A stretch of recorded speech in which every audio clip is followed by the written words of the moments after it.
আসসালামু আলাইকুম এভরিওয়ান। আজকে নিয়ে আসছি সুন্দর সুন্দর জর্জেটের শাড়ি কালেকশন।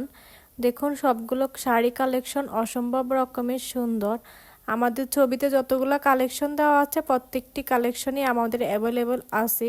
এই শাড়িগুলো আপনি চাইলে যে কোনো বিয়ে, জন্মদিন, যে কোনো জায়গায় পরতে পারবেন, বা যদি কাউকে চান গিফট করতে তাহলেও এই কালেকশনটা হবে একদম বেস্ট। আপনার যে কালেকশনটি পছন্দ হয় তা স্ক্রিনশট দিয়ে আমাদের স্ক্রিনে দেওয়া ইমো অথবা হোয়াটসঅ্যাপ নাম্বারে যোগাযোগ করুন। তাহলে আমরা অর্ডার সম্পর্কিত যাবতীয় ডিটেলস এবং কিভাবে কি করতে হবে সব কিছু আপনাকে জানিয়ে দিব। আমাদের কাছে মোটামুটি সব রকমের কালারেই স্টকে রয়েছে। আপনার যে কালারটি পছন্দ বা আপনার প্রিয় মানুষটির যে কালার পছন্দ, আপনি চাইলে সেই কালারটি আমাদের কাছ থেকে পারচেজ করতে পারেন। তো আজকের মতো ভিডিওটি এখান পর্যন্তই। আল্লাহ হাফেজ।